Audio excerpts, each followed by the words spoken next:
그 사이에 그 세대 간에 일어나는 다양한 주제들의 대화들을 꼭 안 좋은 것으로만 보지 않았으면 좋겠어요. 일단 지금 대체로 충이라고 불리는 영역이랄지 저희가 아까 얘기한 또 노인이라고 부르는 영역의 공통점들이 뭐냐면은 우리가 당연히 짊어져야 되는데 짊어지기 싫은 영역들이에요. 이게 사실은 정말 사회적인 그들에 대한 적절한 보상이 이루어지지 않는 이 상황에서 결국엔 그냥 젊은이들과 동일한 경쟁에 내몰려서 예, 일단 늘 중요한 정보와 재미와 감동, 의미 있는 정보는 다 늘 저에게서 출발하지 않습니까?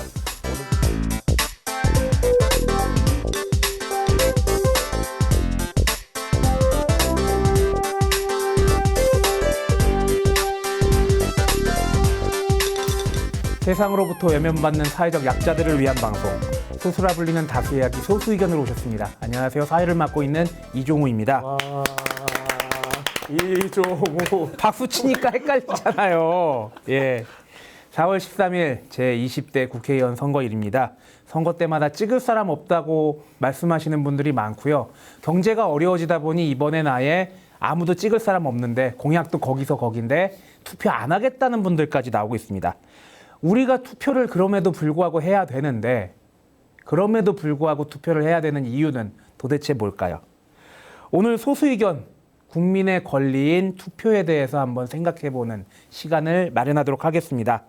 청년의 고민과 아픔을 함께 나누고 싶은 네 분의 전문 종교인을 함께 모시고 있습니다. 안녕하세요. 안녕하세요. 안녕하십니까. 예.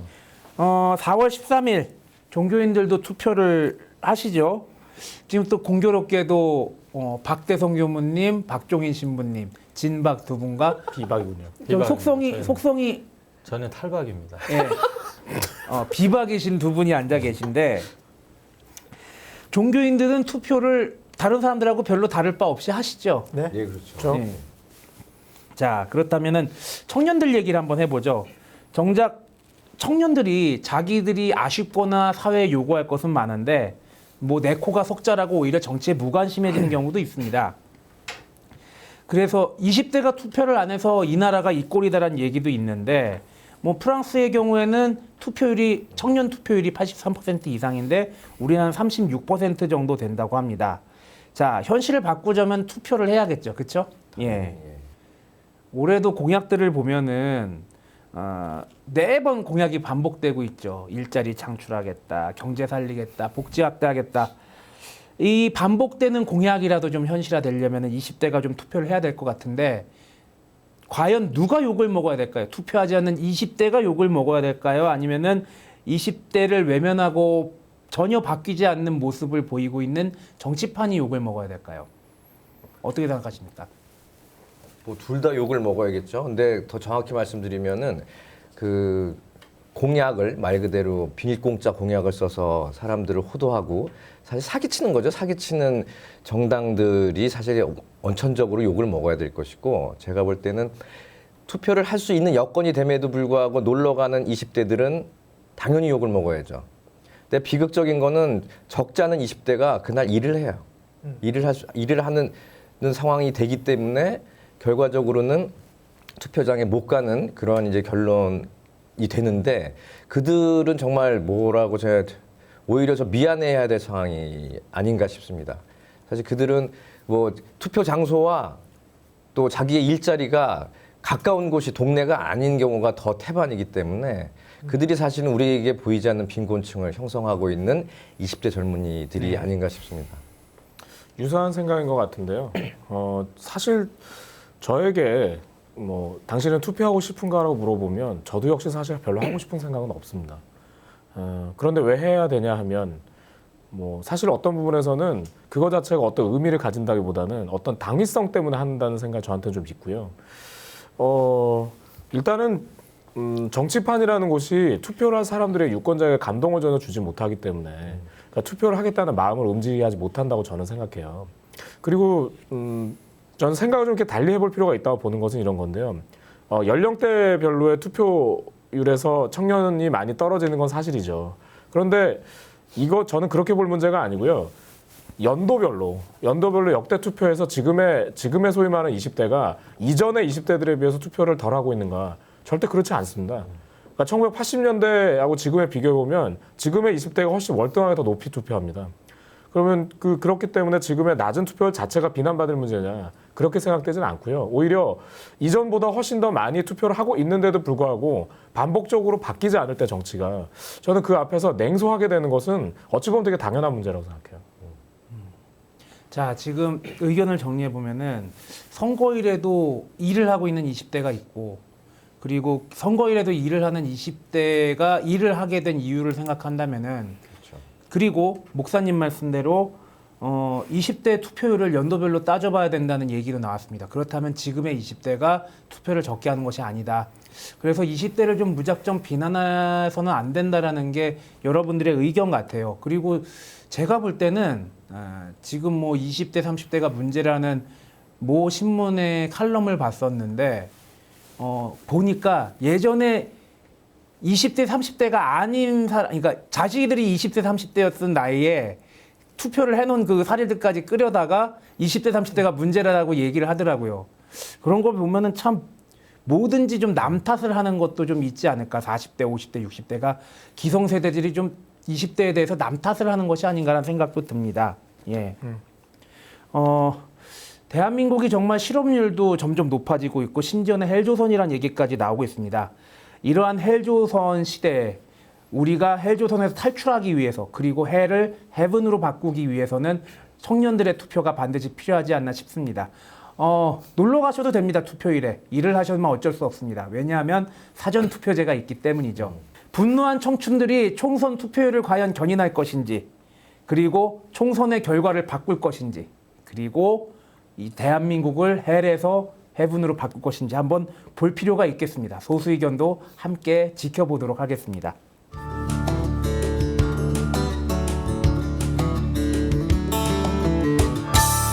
청년들의 고민과 관심사, 사회적 이슈를 함께 고민하고 이야기를 쏟아놓는 시간, 도란도란 소수의견 시간입니다. 사람들을 벌레에 비유하는 현상이 있죠. 근데 이 현상은 굳이 예전에는 없었고 지금은 있는 현상이라고, 갑자기 생긴 현상이라고 얘기할 수는 없는 것 같지만요. 유난히 한문에 벌레 충차를 써서 충이라고 불리는 현상이 자꾸 생겼습니다. 청년들이 부르는 충세대가 앞으로 대한민국 청년들이 이끌어야 가야 할 대한민국의 모습이 아닌가 싶은데요. 혐오로 물든 대한민국, 그리고 동방예의지국이라 불렸던 우리나라에서 노인들, 어르신들을 혐오하는 현상들에 대해서 오늘은 이야기를 해보려고 합니다. 자, 여러분들이 들어보신 혐오 합성어, 신조어 같은 거 있으신가요? 뭐 많죠. 사실 그 지금 말씀하신 것처럼 벌레충자 쓰는 내용들을 사실 뭐 최근에 뭐 급식충이라고 하는 그런 표현도 제가 들어봤는데, 그 급식충이란 말 자체 전 되게 좀 충격적이었거든요. 그 이전에도 뭐 여러 가지 충자가 들어가는 신조어들이 많이 있었는데, 급식이라는 건 사실 어찌 보면 당연한 권리임에도 불구하고 그걸 주장하는 것만 가지고도 뭐 급식충이라고, 그러니까 내가 먹어야 되는 밥을 가지고 오히려 벌레라는 어떤 비유로 혐오한다는 게 저는 개인적으로 되게 좀 충격적이었던 기억이 있습니다. 예, 뭐 이렇게 무거운 얘기에도 있지만 충이라는 말이 좀 보편적으로 바뀌었다는 생각이 든 게, 저도 어디서 진지충이라는 얘기 들어봤거든요. 진지 턴다고요? 예, 진지턴. 왜 이렇게 진지 잡수시냐고. 네네네. 그래서 뭔 얘기냐고, 나이도 비슷한데 왜 나한테 진지 드셨냐고 그러지. 그랬더니 너무 만사에 진지하고 다 농담도 잘 못 받아들이고 그러니까 저한테 진지충이라고 얘기했던 기억도 나고, 요새는 뭐 탕수육 소스를 부어 먹느냐 찍어 먹느냐 놓고 부먹중 칭충 얘기도 나오는데, 뭐 박교모님께서 말씀하신 대로 좀 사회적으로 이슈가 될 만한 이야기들도 충자를 붙여서 나오기도 하고요. 또 뭐가 있을까요? 제일 먼저 나왔던 게 제 기억에 남는 건 저는 별로 잘 모르는데, 문해충이라는 말은 제가 들어본 것 같아요. 특정 연예인에 대한 특정 그게 아마 그렇게 네네네. 됐던 것 같은데. 예, 아마 그 충이라는 단어가 뒤에 붙은, 충이라는 글자가 뒤에 붙은 첫 번째 사례가 문해충. 그게 문해충이. 예, 뇌가 없다는, 뇌가 없는 벌레라는 뜻으로 쓰였었죠. 예. 사실 당사자는 상당히 이후에는 소위 뭔 보살이라고 불릴 예, 정도로 그렇죠. 이미지를 바꾸긴 했지만, 그게 사실 2002년도에 국립국어원에 신조어로 등록이 될 정도로 처음에 충 사례로 알려진 게 바로 그 문해충이라고 하더라고요. 예. 뭐 이렇게 충이라는 단어가 벌써 한 10년 넘게 자리를 잡았고, 다양한 계층, 다양한 집단, 그리고 사회적 문제에서부터 아니면 평범한 문제에 이르기까지 지속적으로, 그리고 광범위하게 충이란 단어가 쓰이는 것 같습니다. 심지어는 직장인들을 일컬어서 출근충, 학생들을 일컫는 등교충 뭐 이렇게까지 얘기가 나오는데 혹시 스님 예. 스님충이라는 얘기는 들어보신 적 있으세요? 그 수행을 안 하면 이제 밥벌레라는 소리를 듣죠. 밥벌레. 예전에 아, 이제 네. 태조왕건과 세조와의 대화, 이성계와의 대화가 생각이 나네요. 요즘 네. 그 뭐 이제 조금 자기 비판을 좀 하자면 저희 지금 뭐 불교계 이렇게 수행을 안 하는 풍토를 봤을 때는 뭐 밥벌레라고 식충이라고 식충이라고 예. 부르는 예. 소리가 있긴 하죠. 예. 근데 아까 저희 방송 전에 신부님이 잠깐 말씀하셨잖아요. 이 충이라는 단어가 예전하고 좀 다르게 쓰이는 것 그래요. 같다고. 저는 제가 느끼기에는 그 사실 이게 한자로 충자면은 요즘은 비하한다는 이미지가 크지만 사실 뭐 저 어릴 때 뭐 요즘도 마찬가지로 책 좋아하는 친구는 책벌레, 뭐 공부 좋아하는 친구는 공부벌레에서 뭔가 몰입해서 하는 친구들을 어떻게 보면 긍정적인 의미로 벌레라는 말을 썼는데 네. 그 음향 기사 김벌레 씨도 예. 그 유명하시죠. 근데 예. 그런 식으로 뭔가 나름대로 어떤 부분에 일가를 이룬다거나 혹은 그 몰입해가지고 자기 좋은 것을 열심히 하는 사람들을 벌레라는 좀 긍정적인 입장으로도 표현을 했었는데 요즘은 일방적으로 충자를 쓰면은 다 뭐 혐오 발언하고 비하하는 듯한 느낌을 일단 갖게끔 만드는 게 요즘 풍토가 아닌가 싶습니다. 그래서 예. 뭐 왜 사람이 갑자기 충자를 뭐 씀으로써 해서 자기 비하를 해야 되는지 남을 갖다가 그런 식으로 그 하대하고 그렇게 버러지처럼 버러지같이 바라보게끔 되었는지는 정말 안타까운 일들이죠. 예, 사실은. 신부님이 지금 질문을 던지셨네요. 다른 분들이 대답하시는 것도 방법인 것 같은데 우리 사회에서 이 벌레충자라는 글자가 붙는 단어가 나오게 된 계기가 뭘까요? 제 개인적인 생각에는 이제 충자 앞에는 해자가 빠진 것 같아요. 해충. 해충. 근데 이제 그런 이제 해충이라는 건 이제 주로 나쁜 그 역할을 하는 벌레인데 좋은 벌레 말고요. 근데 이제 그게 제 개인적인 생각으로는 그런 그 단어가 급속도로 퍼지게 된 게 아마 이제 일베 그 사이트에서 일베충이다라는 그 단어가 나오면서 그 뒤부터가 아닌가. 사실 그 전까지는 뭐 그렇게 충자가 많지는 않았던 것 같아요. 그렇다면 일베는 왜 충자를 붙였을까요? 말 그대로 해충 같은 일이 많았죠. 그렇죠? 주로 예. 폐륜, 뭐 그다음에 뭐 말도 안 되는 그런 이야기들이 거기서는 막 옹호가 되고 서로 막 교감이 되고 정치는 둘째치고 거기 뭐 성폭력 그렇죠. 그런 얘기들. 그런 말도 안 되는 폐륜을 막 자랑스럽게 올리고 예전 같으면 진짜 동네 사람들한테 몰매 맞을 짓 이런 것도 그렇죠. 자랑스럽고 근데 아마 그 사이트가 시조가 아닌가 저는 그렇게 생각을 예, 합니다. 죽음에 네. 대한 조롱 그런 것들도 그렇죠. 굉장히 많고요. 요새는 충이라는 단어가 너무 여기저기 붙는다는 그렇죠. 거죠. 일반화된. 아까 박 교무님께서 말씀하신 대로 급식 같은 경우엔 당연한 권리인데 급식 받는 사람들을 일컬어서 비아냥대면서 급식충이라고 부를 정도로 이렇게까지 충이라는 단어가 약간은 무작위로 아무 곳에나 다 붙여가지고 쓰이는 이유는 또 뭘까요? 그 혐오와 비하가 자기 복제를 하는 것 같아요. 그러니까 어떤 계층이 그런 뭐 충이라고 불리는 혐오의 대상이 되면요, 그 계급이 또 다른 대상을 찾아서 또 다른 충을 붙이면서 계속 비하와 혐오가 계속 확대 재생산되는 게 아닐까. 지금은 사실은 거의 모든 계층과 개충? 뭐 거의 모든 계층들이 그냥 다 충으로 그냥 이렇게 도매금으로 다 비하와 조롱의 대상이 돼버리는 게 결국은 서로가 서로를 그렇게 거미줄처럼 서로를 그냥 이렇게 비하하는 대상으로서 모든 끝에 충자를 붙여서 이렇게 확대되는 게 아닌가 하는 생각이 들어요. 거기에다가 네 분 다 전문 종교인이시니까 인간의 생명 하나하나를 전부 소중하게 여기고 존중하는 모습을 보여주는 것은 종교가 가지고 있는 가장 기본적인 형태인데 그런 측면에서도 더 하실 말씀이 많으실 것 같아요. 사실은 뭐 종교가 뭐 다른 걸 떠나서 특히나 지금의 한국 개신교라는 모습이 지금 좀 전에 말씀하신 대로 생명을 살리는 가치에 기반하고 있는가 아니면 자본을 모으는 것에 기반하고 있는가 생각해 보면 사실 되게 할 말이 없는 것 같고요. 저는 그러니까 아까 질문하신 그런 부분에 대해서 이렇게 생각을 하게 되는데요. 그러니까 구조적 문제에 대해서 그것을 개인적인 해법으로 풀려고 할 때 저는 이런 일이 생길 수 있다고 생각합니다. 예를 고구조 들어 목사님. 그러니까 예를 들어 그런 거죠. 그러니까 상황이 굉장히 어려워서 상황이 굉장히 어려운데 그것에 대해서 개인적으로 이제 해결해 보려고 막 여러 가지 스펙도 쌓고 막 노력을 하는 거잖아요. 근데 노력을 했는데 그 결과가 사실 되게 좋지 않죠. 그러니까 그렇게 되면 노력을 무지하게 자기가 할 수 있는 노력만큼을 했는데 전혀 상황은 나아지지 않고 해결되지 않으면 그 다음엔 나타나는 건 내가 안 되는 거구나. 그럼 자기 비하가 이루어지겠고, 그럼 그런 상황에서 자기는 이루지 못했는데 혹은 이룬 사람을 보면 그것이 이제 부러움을 넘어서면 이제 그거에 대해서 적대적으로 바뀌거나 냉소적일 수 있을 것 같고요. 그리고 자기처럼 그렇게 어려운 사람들, 그러니까 유사한 상황 사람들에 대해서도 이미 자기가 자기에 대해서 비하하고 있기 때문에 그런 대상에 대해서도 되게 전방위적으로 냉소하고 공격하게 될 수 있다고 생각이 돼요. 그래서 아까 말씀하시는 여러 존재들에서 충이라고 불리우면서 이렇게 격하하는 것은 사회가 사실은 전방위적인 구조적 문제에 빠져 있을 때 그것에 대한 해법을 구조적인 문제를 찾지 않고 개별적으로 각계 전투를 하고요. 근데 거기에 대해서 이곳저곳에서 처참하게 실패를 본 개인들이 할 수 있는 되게 전형적인 모습이라고 생각합니다. 예, 그 정리해 보면은 결국에는 비하가 확대 재생산된다는 얘기가 나왔고요.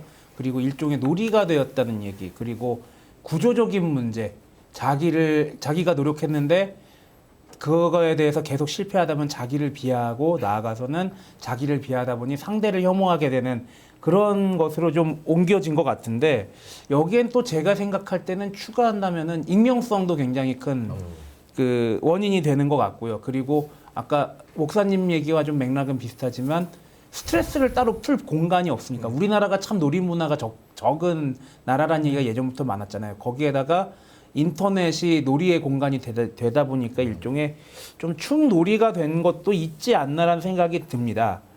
그런데 여기에서 충이라는 말 자체가 약간 혐오하고 비하하는 듯한 그런 모습이 있지 않습니까? 이것을 조금 확대를 해보면은 노인이나 여성이나 청소년 등등이 이제 좀 사회적 약자들이 점점 사회에 참여하는 비율은 점점 넓어지는데 소통은 안 되고 비하하고 혐오하는 문화는 생기다 보니까 미리 말씀드리지만 극히 일부 청소년들이나 청년들을 이야기합니다. 극히 일부 청년들이 노인을 비하하는 현상이 생깁니다. 그래서 서로에 대한 이해 부재가 특히나 이러한 노인 혐오, 노인 비하를 좀 나눈 것이 아닌가 싶고요. 그래서 오늘 다룰 주제가 노인 혐오의 시대에 대한 이야기입니다. 오히려 청년들의 하는 행동에 대한 이야기죠. 그런데 왜 과연 청년과 노인의 갈등의 골이 이렇게 깊어졌을까요? 무엇보다도 지금 고 목사님 구조 말씀 잘 하시는데, 지금 인구학적으로 고령화 사회로 치닫고 있는 상황이고, 오히려 어린 아이들은 잘 안 태어나는 일이 있다 보니까 어떻게 돼요? 결국 비용을 청년들이 부담을 하게 돼. 사회적 구조적으로는 그 부모 둘만 모시는 게 아니라 여러 어르신들을 한 청년이 모셔야 되는 그런 이제 꼴이 되는 거죠. 그러니까 그러다 보니까 사실 힘들면 고달프면은 자동적으로 결국 이렇게 불평불만이 나오게 돼 있는데, 이런 것들이 우선은 혐오와 이렇게 연결되는 연결고리를 마련해 주는 현상이 아닌가 싶습니다. 저는 생각하기에 이제 세대 간의 갈등이야 어느 사회 어느 시대나 있었겠지만, 이제 이런 현상이 이제 생기는 이유 중에 하나는 각 세대 간 자체 내 이제 종교적인 믿음이 아닌 서로 간의 어떤 약속된 믿음들이 이제 있거든요. 그 각 세대 간의 믿음들이나, 그러니까 젊은이는 젊은이대로, 또 나이 드신 분은 나이 드신 분대로 그 각자의 믿음들이나 혹은 또 이 세대 간의 믿음들, 서로 간의 약속들이죠. 이것이 많이 바뀐 탓이 아닌가. 이거는 이제 일종의 하나의 약속일 수도 있고, 서로가 많은 사람이 공감하는 또 공감일 수도 있고, 이제 이런 내용들이 이제 많이 바뀌다 보니까 그 바뀐 믿음을 이제 근거로 해서 사람들은 어떤 원하든 원치 않든 네트워킹을 하게 되고, 또 모여서 뭔가 하게 되고, 또 그것을 또 확대 재생산하고 이런 게 반복이 되는데, 문제는 이런 믿음들은 바꾸기도 힘들지만 만들기도 힘들지만 한번 생기면 바꾸기 어렵다는 겁니다. 그러니까 그만큼 장기적으로 누적된 어떤 각 세대 간의 자체들의 어떤 변화된 믿음들, 또 세대와 세대 간의 이렇게 그런 믿음들이 많이 변했다는 거죠. 그러니까 기존의 믿음, 서로 간의 신뢰에서 그렇죠. 왜곡된 믿음이 생기고, 아예 기준도 바뀌었고, 예. 많은 기준들도 바뀌었고, 어떤 도덕적인 기준도 바뀌었고, 윤리적인 기준도 바뀌었고, 문화적인 모든 그것들이 이제 총체적으로 바뀌어가지고 그 총합이 나타나는 거기 때문에 굉장히 까다롭고 어려운 문제라고 생각을 합니다. 이 문제는 믿음이 없어졌다기보단 불신이라기보다는 바뀐 거죠. 선입견이나 편견 같은 것이 오히려 생겼다고 보시는 거네요. 예. 뭐 선입견 편견이라기보다는 내용 자체가 그 많이 바뀐 거라고 저는 생각합니다. 예, 교수님. 뭐 또 하나 또 드는 생각은 사실 지금 한국 사회에서 노인 계층이 가장 취약한 경제적으로나 뭐 현실적 여러 가지 여건에서 가장 취약한 세대이기 때문에 어떤 사회에서 혐오와 어떤 비하의 대상은 가장 소수자거든요. 취약한. 그래서 뭐 한국 사회에서 어떤 성소수자나 뭐 이주 노동자들을 대하는 태도가 사실은 그런 어떤 밑바닥의 정서에서는 혐오를 깔고 있거든요. 뭐 일부이긴 하지만 그 어떤 혐오의 대상이 지금은 노인 계층으로 옮겨간 거죠. 만약에 지금 한국 사회에서 노인의 계층들이 경제적인 여유와 어떤 사회적 지위가 있다면 그런 혐오의 대상이 되지 않았을 거라고 보거든요. 참 재미있는 게 지금 여기 계신 세 분 지금까지 얘기를 들었는데 전부 노인들 편을 좀 들으신 것 같아요. 막상 뭐 예를 들어서 지금 사회적 약자 얘기 나왔지만 지나가다가 여성이 담배 피는 거 보고 지팡이 들고 내리치는 어르신들 얼마나 많습니까? 그건 결국엔 그 여성들을 비하하는 여성들을 우습게 봐서 그런 우습게 보는 거죠. 현상도 있는 거거든요. 여기에 대해서 목사님이 한번 악역을 담당하셔야 되지 않을까. 예, 일단 늘 중요한 정보와 재미와 감동, 의미 있는 정보는 다 늘 저에게서 출발하지 않습니까? 오늘도 또 그런 역할을 또 주시는 것 같아요. 훌륭하십니다. 네. 제가 근데 언제까지 이런 캐릭터 계속 해야 되는 거죠? 출연료 똑같은데. 괜찮은데? 알겠습니다. 아, 이 캐릭터 아직 잡히지도 않았어요. 그런가요? 좀 더 해야 되는 겁니까? 예. 그 뭐 여러분 다 아시듯이 왜 수메르 점토판에도 뭐 그렇게 쓰여 있다잖아요. 요즘 젊은 것들은 이래서 문제다. 이래서 문제다. 그러니까 사실 인류가 출발하고 나서 나이라는 게 이제 점점 사람들이 먹어가면서 늘 먼저 있던 세대는 이전 있던 세대에 대해서 아니죠. 그러니까 먼저 있는 세대가 이후에 오는 세대에 대해서 늘 불안함을 가지고 그리고 뭔가 훈계해 주려고 하는 이제 이런 게 늘 있지 않았나 생각이 들고요. 그러니까 그런 부분에서 본다면 아까 말씀하신 대로 담배 피는 여성에 대해서 폭력을 행사하는 할아버지는 그것에 대해서 본인이 정의를 소유한 거잖아요.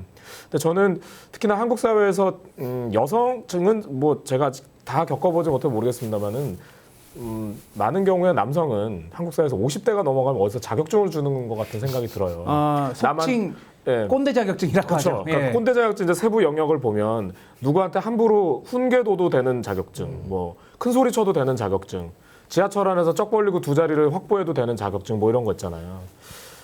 그러니까 그런 것들이 저는 이전에 소위 말하는 전근대적인 사회에서는 그것이 장유유서. 그러니까 어른은 우리가 공경해야 된다는 어떤 그것이 어마어마한 이데올로기가 돼서 그것에 대해서 비판의 영역이 아니었겠습니다만 사실 이제 근대화되고 합리화를 갖춰가는 사회에서는 그 부분은 당연히 비판받는 문제라고 저는 생각하고요. 그 한편으로는 그 한국이라는 사회가 역사적으로 그러니까 최근에 근대화에서 너무 급작스럽게 모든 게 너무 바뀌고 있지 않습니까? 그러니까 압축적인 근대화라던가 그 산업화, 그러니까 이런 것에서 이전의 농경 사회에서는 경험이 많은 게 굉장히 중요한 덕목이 되죠. 그러니까 농사를 질 때 한 번 해본 사람과 여러 번 해본 사람, 한 번 해보지 않은 사람은 그 여러 번 해본 사람 지혜 앞에서 고개를 숙일 수밖에 없잖아요. 이때가 되면 추수를 해야 된다거나 지금은 이제 물을 빼야 된다거나 이런 정보들 말입니다. 그런데 이게 농경사회가 급격하게 산업화가 돼버린 다음엔 그런 이전에 있던 오히려 정보는 퇴색되고 퇴물 정보들이기 때문에 필요가 없어지는 거죠. 특히나 지금처럼 대단히 한국 사회는 엄청 뭐가 많이 바뀌잖아요. 이런 상황에선 엄청나게 많은 것들 획득해가지고 배워본들 사실 가장 최신 학문 앞에서는 완전히 다 설 자리가 없어지기 때문에 그런 부분에서 보면 어른들 혹은 어른들이 가지고 있는 입지 그들이 갖고 있는 지혜는 폐기 처분돼야 될 대상이지 존경의 대상이 되는 것 같지 않습니다. 노인 혐오 시대라는 주제를 가지고 오긴 했지만 실질적으로 노인을 혐오하지 않는 여전히 노인을 혐오하지 않는 모습들도 조금은 나오는 것 같고요. 그리고 저 같은 경우에는 예전에 왜 교권이 침해됐다 하면서 어떤 선생님을 빗자루로 때리는 학생들의 모습이 동영상으로 유출이 됐잖아요. 근데 그 선생님이 기간제 선생님이라서 나이가 어릴 줄 알았는데 꽤 연세가 많으신 분이더라고요. 이렇게 보니까 그것도 일종의 좀 노인 혐오가 아닐까. 물론 노인 혐오 외에도 뭐 교권 추락이라든지 아니면은 기간제 교사에 대해서 우습게 보는 거라든지 그런 것들이 다양하게 섞여 있긴 하겠지만요. 예. 왜 아까 얘기 나왔었던 일베 사이트 거기서 노인 연령층에 대한 얘기를 이렇게도 표현하더라고요. 무임충이라고요. 그러니까 왜 왜 65세 이상 되면은 왜 이게 대중교통에서 이렇게 무료 이용을 무료 이용이 아니죠. 그 금액 지원을 받으시는 거잖아요, 지금은. 근데 이제 그런 부분에 대해서도 저것들은 공짜로 타는 것들이야. 이렇게 해서 그러니까 그런 부분이 되게 심한 것 같고요. 저는 근데 조금 이런 생각이 있는데, 그러니까 노인에게도 뭐 한국이 정말 노인을 위한 나라는 없듯이 그런 거겠지만 한편으로는 더 경제적으로 어려운 노인들에 대한 혐오는 굉장히 심한 것 같아요. 그러니까 뭐 버스 같은 데도 그 옆에 오는 것도 되게 싫어하는 느낌도 있는 것 같고, 동네에서도 왜 폐지 줍는 어르신들 이런 분들에 대해서 바라보는 시선이 정말 힘드시겠다 이런 것보다는 에휴 쯧쯧쯧 얼마나 인생을 막 살았으면 저렇게 할까? 그러니까 이런 시각들로, 혹은 왜 계속 뭐 아이들한테도 말할 때도 야 너희들 공부 똑바로 안 하고 저렇게 되면 나중에 저렇게 된다. 그러니까 이런 식의 것들 말이죠. 그래서 그 사회적인 구조적으로 대접을 받고 복지적인 혜택을 받아야 될 대상이, 그러니까 그런 부분이 없어지다 볼 때 자기가 혼자 그걸 해결해야 되는 거잖아요. 그러니까 그런 부분에서 일정 부분의 자본을 소유하지 못한 그런 노인들에 대한 혐오는 사회적으로 되게 심해지는 것 같은 생각이 들어요. 네. 저도 뭐 본 경험이 있는 게 어떤 사이트에서 글을 봤는데 지하철의 특정 호선은 정말 낮에 탈 열차가 못 된다라고 하면서 내용들을 보니까 어르신들이 잔뜩 무임승차 때문에 잔뜩 타가지고 할 일 없이 이제 그 기차를 타면서 보내고 시간을 보내고, 그리고 심지어는 약주를 좀 하시고 그러신 분들이 술 취해가지고 좀 주정을 부리신다든지 그래서 민폐를 끼친다. 그런 것들 보면 진짜 무임승차 같은 거 없어져야 된다라고 얘기를 하는데, 근데 그런 것들에서 제가 그게 노인 혐오라고 보는 이유가 그분들이 그럴 수밖에 없는 이유를 깡그리 무시한다는 거죠. 그리고 그분들도 어딘가에서는 할아버지 할머니일 텐데 이제 그런 것들을 좀 감안을 안 한다는 생각이 들었습니다. 요새 한참 유행하고 있는 드라마 태양의 후예. 저희는 전부 한때 송중기였죠. 특히 이제 고상균 목사님께서는 장교 출신이기 때문에. 네. 그런데 장교 있습니까? 예. 결단코 없습니다. 거기 태양의 후예의 주인공 유지진 레이가 이렇게 얘기했다고 합니다.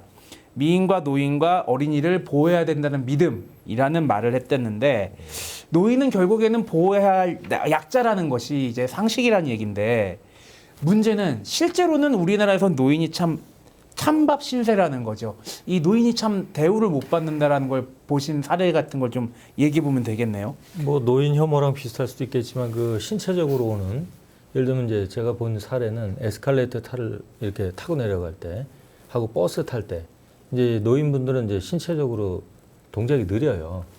동작이 느리다 보니까 어떤 분은 이제 몸이 아프신지 굉장히 느릿느릿하니까 뒤에 분들이 막 이제 그 욕을 하고 빨리빨리 막 비키라는 식으로 이제 이렇게 하는 케이스를 본 적이 있습니다. 그러니까 그런 것도 일종의 노인 비하라면 비하라고 할 수가 있겠죠. 신체적에서 오는 그런 여러 가지인데, 또 이제 좀 요양원 같은 데 가면은 이제 거기 계신 분들이 그렇다는 게 아니라 대표적인 노인 혐오 사례는 노인들을 갖다 버린다는 거죠.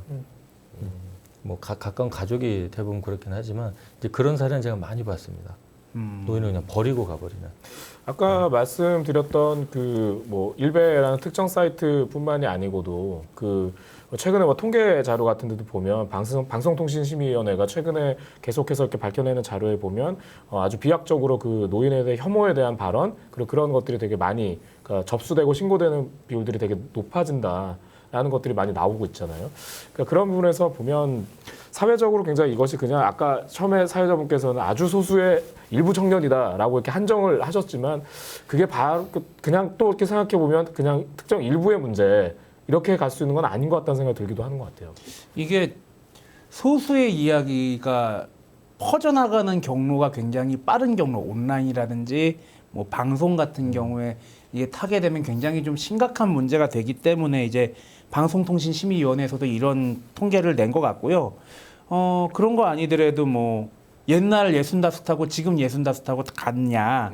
그리고 아까 신부님께서 말씀하셨지만 청년들이 올라타야 될 사다리를 기성세대가 올라가지 못하게 막고 있거나 뭐 사다리를 걷어차고 있다라든지 뭐 그렇게 얘기가 지금 나오고 있는 뭐 것도 말씀 좀 하셨는데, 구조적으로 걷어차는 사례 중에 하나가 지금은 노인 계층의 투표권자들이 많은데 이분들이 가지고 있는 생각이라는 게 고리타분한 거예요. 그러니까 어떻게 보면은 뭐 복지 혜택 쪽으로 돌리려고 정책적인 그 드라이브를 걸고 있는 정당들을 지지하고 싶지만 그분들은 오로지 뭐 이런 거 있지 않습니까? 그러면은 사실 구조적으로 불만을 갖게 되죠. 뭐 혐오감까지는 아니다 하더라도 당신들 때문에 사회가 바뀌지 않는다라는 저변의 여론들이 젊은 층 안에서도 일어날 수가 있죠. 물론 젊은 층들이 다 그렇다고 볼 수는 없어도 또 그런 부분이 있고 뭐 어디 또 뭐 시위 현장 나가면은 뭐 연합이요? 뭐 이렇게 빨갱이다 어쩌다면서 또 이렇게 막 욕하시는 어르신들이 계시지 않습니까? 사실. 뭐 반대로 뭐 충이라는 표현도 쓰지만 뭐 그 노인분들과 반대인 사람들을 향해 좀비라고 좌좀이라고 얘기하는 경우도 있잖아요. 사실은 저는 이제 얼마 전에 그 인터넷 사례 중에서 당신이 이제 월남을 참전했던 참전용사 출신인데 나는 참전 목숨을 걸고 월남까지 갔다 왔으니까 자리에서 일어나라 내가 앉게 했더니 앉아있던 젊은 분이 그럼 여기 앉으시려고 월남까지 다녀오셨으니까 앉으세요라고 그냥 좀 약간 빈정거리면서 자리를 양보했답니다. 근데 거기 밑에 있는 댓글들이 뭐 속 시원하다 뭐 이런 댓글들이 쭉 달려 있더라고요. 근데 제가 한편 참 씁쓸했던 것이 소위 말해서 한 시대에 국가를 위해서 헌신했던 이들한테 주어지는 보상은 결국은 그냥 전철에서 무임승차하는 정도로밖에 인식되지 않고 있다는 거. 이게 사실은 정말 사회적인 그들에 대한 적절한 보상이 이루어지지 않는 이 상황에서 결국엔 그냥 젊은이들과 동일한 경쟁에 내몰려서 전철에 좀 앉아가기 위한 자기의 그런 어떤 그 정도로밖에 쓰이지 못하는 자기 자신들의 명예, 바닥에 떨어진 명예밖에 되지 않았구나.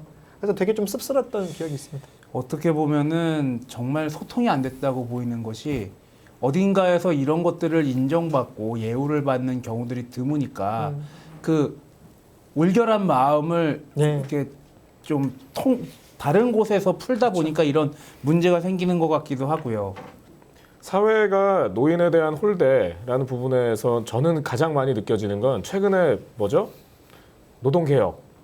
예, 거기서 그 정부가 흔히 발표했던 얘기들이 뭐였습니까?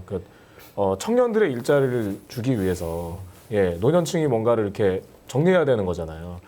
그러니까 그런 부분인 거죠. 그러니까 청년의 일자리를 만들어내는 건 기존에 있는 노동자를 잘라야 될 문제가 아니라 정부와 그리고 고용자가 노동을 늘려야 되는 거잖아요. 근데 그 부분에 대한 책임을 노동자에게 전가시키는 거. 그러니까 그것이 아까 교무님이 말씀하셨던 청년과 노인이 동일한 상황에서 경쟁해야 되는 상황으로 경쟁 구도로 몰아넣는 상황 말입니다. 그러니까 미국 같은 경우에 맥도날드에서 하는 알바 자리 거의 대부분이 이제 10대 청년들이 하는 역할들이었죠. 예, 얼마 전에 영화 인턴에서도 그렇죠. 그런 것처럼 드니로가 인턴으로 다시 취업하는 경우가 맞습니다. 많죠. 그러니까 그 실제로 지금 미국에서 굉장히 심각한 문제라고 하잖아요. 그러니까 맥도날드 알바 그 자리에 대해서 이제 그쪽에서는 왜 노인 고용을 합니다. 그렇게 하면서 이제 노인들이 참여를 하시는 건데 그러니까 그 자리에 들어서야 될 10대들의 자리가 뺏겼고 이렇게 되면서 그 이들이 그 노인층들에 대해서 굉장히 공격적인 자세를 보이고 하는 행동들이요.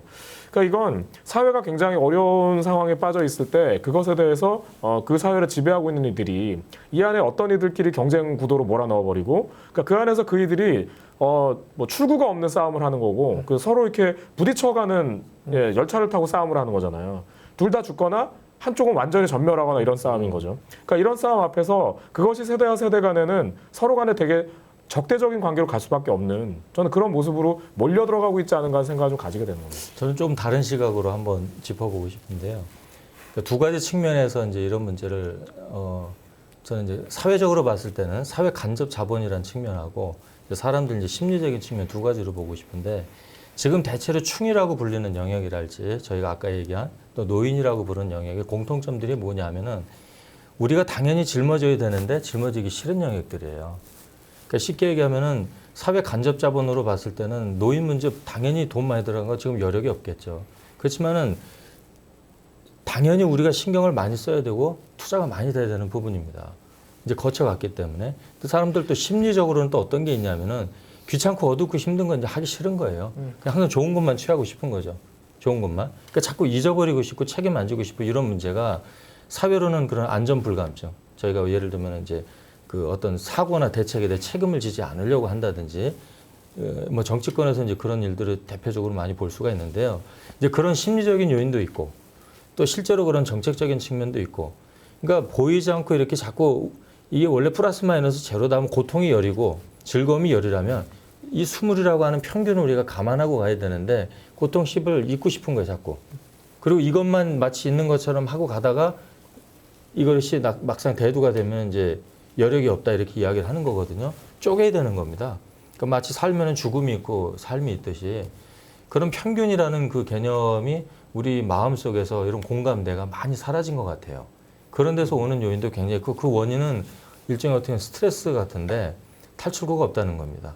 뭐 어떤 탈출구라도 있으면은 그쪽으로 그 사회적인 압력이나 스트레스가 풀릴 텐데 그것이 원활히 하지 않으니까 그것이 세대는 세대 안에서 또 혹은 세대와 세대끼리 그 압력이 서로 스트레스가 분출이 되면서 아까 제가 말씀드린 걸 약간 보충을 하자면 예전에는 당연히 그래야 될 믿음이 이제는 전역은 믿을 만한 게 못 된다는 거죠. 새로운 내용으로 교체가 된 거예요. 그건 그만큼 그런 사례들이 광범위하게 이미 형성이 돼 있고 수적으로도 많다는 것이죠. 그러니까 이게 되돌리기가 상당히 어려운 문제인데 지금이라도 우리가 이제 그런 부분을 그 좀 힘들고 어렵더라도 감내한다는 그런 자세와 실제로 감내하려는 그런 정책적인 의지나 실질적인 실천으로 이게 가져야 된다고 보면 종교는 특히 이제 거기 연관이 더 많다고 생각을 해요. 예. 참 지금 네 분 말씀을 들어보니까 이게 노인 혐오의 사례를 얘기하다 보니까 점점 결국에는 노인 혐오가 왜 일어나는지에 대한 이야기로 번지는 것 같은 게 또 한 가지 제가 추가 말씀을 드리자면은 지금 대한민국 역사상 청년들이 기성세대보다 더 못 살게 된 첫 번째 세대라고 얘기하잖아요. 그만큼 경제적으로 어려워진 상태에서 좀 이런 것들이 이해가 안 되는 것 같아요. 지금까지 기성세대들은 노력하면은 우리 아버지 어머니 세대보다 훨씬 성공할 수 있었는데 그만치 안 되는 세대가 나타나기 시작하면서 나오는 생경함 같은 것도 좀 느껴지지 않나. 그렇기 때문에 이게 갈등이 촉발되는 것이 아닌가라는 생각도 듭니다. 자, 여기에서 한 가지 여쭤보고 싶은 게 저희가 이전 방송에서 기억나실지 모르겠지만 종교계도 점점 고령화되고 있다라는 이야기를 했었는데 종교계에서 세대 간의 갈등 같은 것이 혹시 있습니까? 뭐 저 같은 경우에는 한 가지 기억나는 게 청년들하고 어떤 종교의 청년 연합 단체하고 어르신들 단체하고 항상 부딪히는 모습을 본 적이 있었거든요.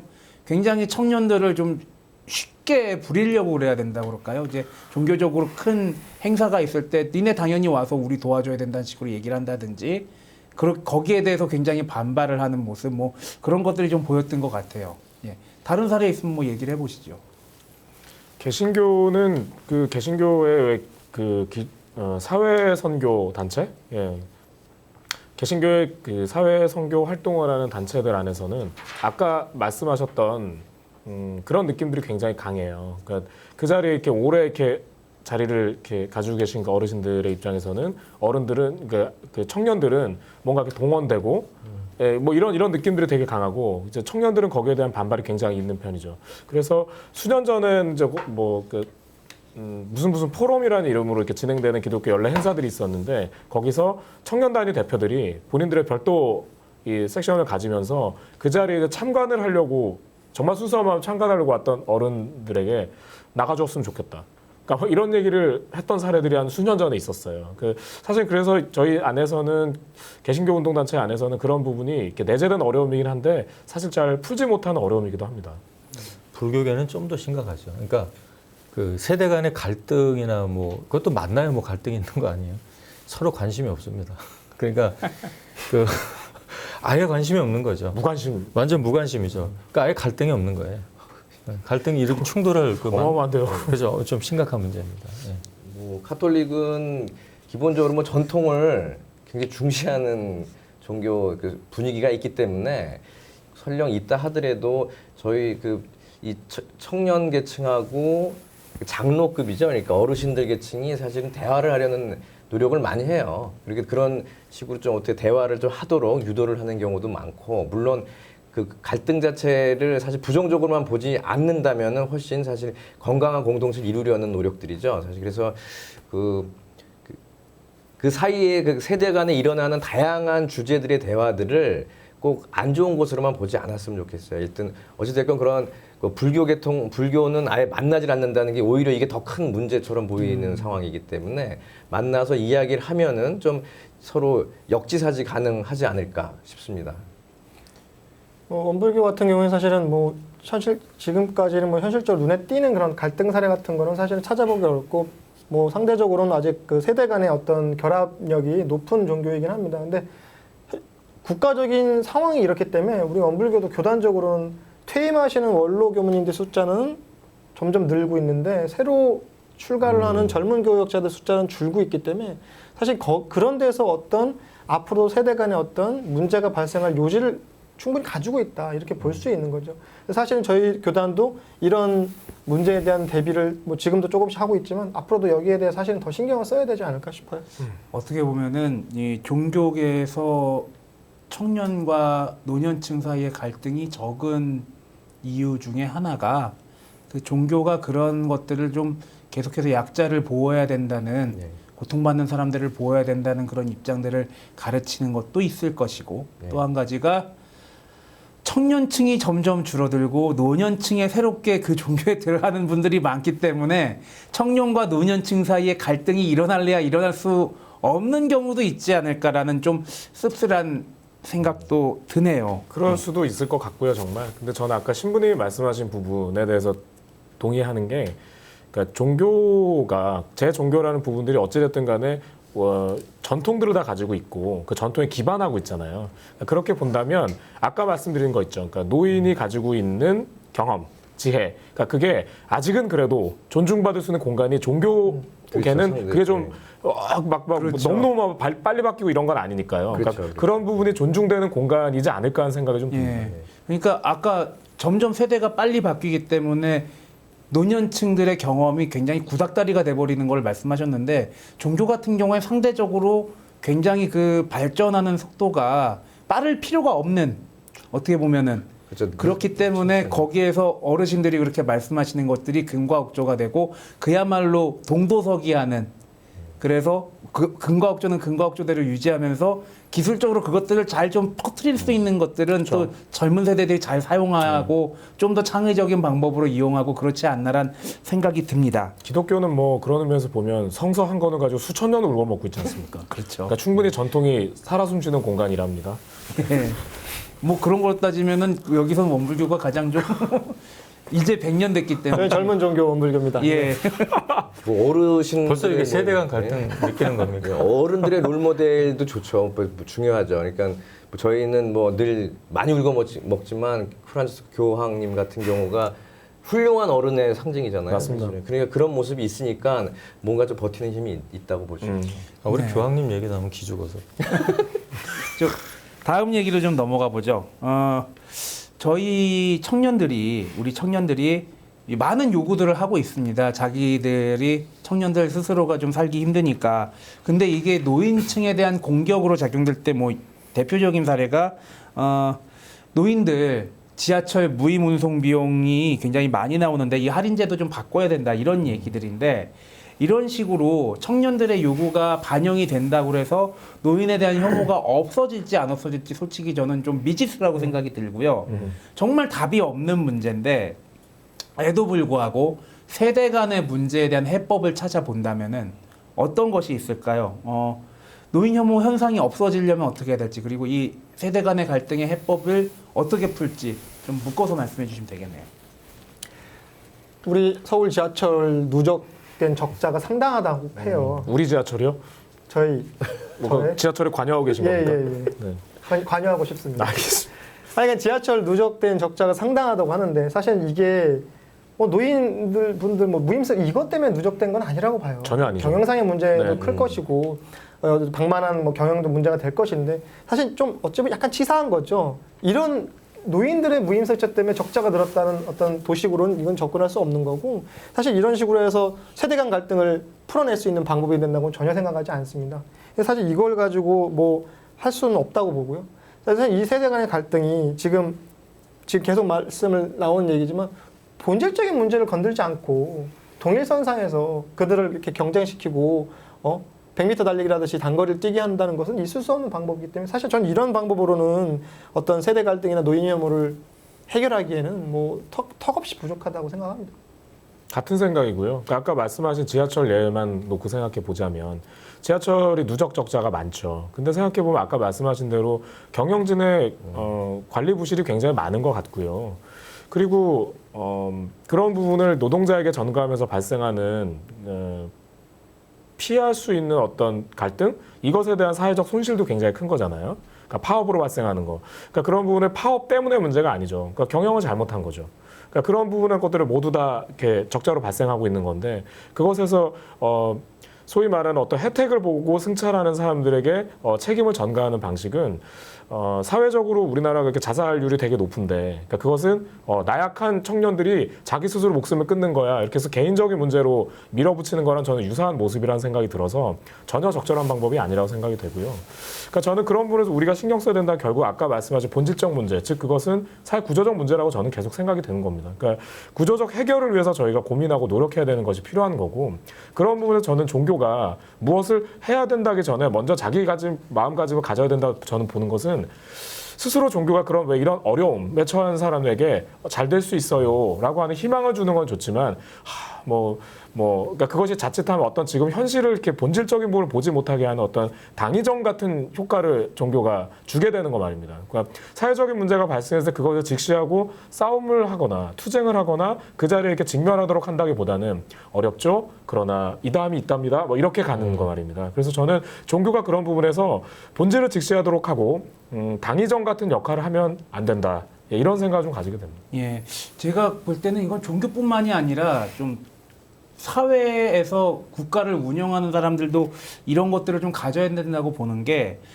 2014 노인 실태 조사에 따르면은 우리나라 노인 3명 중 1명은 우울증을 앓고 있고, 65세 이상 노인 빈곤율이 45.6%, 세계 최고 수준이라고 하는데, 여기에 대해서 현실적으로 직시를 하고서 이것을 있는 그대로 받아들이지 않는 것이 굉장히 좀 큰 문제가 아닌가 생각이 듭니다. 그러다 보니까 자꾸 지난 방송에서 잠깐 얘기했지만 허세, 노인들도 좀 허세를 부리는 것 같아요. 네. 내가 뭐 어디에서 뭘 했었는데 감히 니들이 이렇게 하다 보니까 이게 또 사회적 갈등으로 증폭되는 것 같고요. 예. 뭐 말씀을. 예. 제 개인적인 생각으로는 뭐 노인, 뭐 젊은 이렇게 혐오 프레임으로 보는 건 좀 무리가 있다고 생각을 네. 하고요. 일단은 뭐 어느 세대나 어떤 게 지금 가장 중요한 문제라고 저는 생각하냐면은, 나하고 다른 감정이나 나하고 다른 생각이나 나하고 다른 걸 느끼는 사람들에 대한 이해가 부족하다는 거예요. 그것의 연장선이라고 저는 봅니다. 같은 젊은이더라도 나하고 전혀 다른 생각, 나는 좋다고 느끼는 걸 저 사람은 싫다고 할 수도 있고, 이런 거에 대해서 전혀 안 받아들이기 때문에 충이라는 표현을 쓰는 거거든요. 예. 벌레다 이거죠. 그럼 이제 그 단어 이전에 덕후란 말이 있습니다. 오다쿠란 말이 있죠. 오다쿠는 또 그런 말도 있어요. 오덕후인 사람 치고 나쁜 사람 없다는 소리가 있습니다. 예, 그렇죠. 배충하고는 조금 다르죠. 예. 그건 무슨 얘기냐면, 그런 어떤 매니아들 같은 걸 이해를 잘 못한다는 거죠.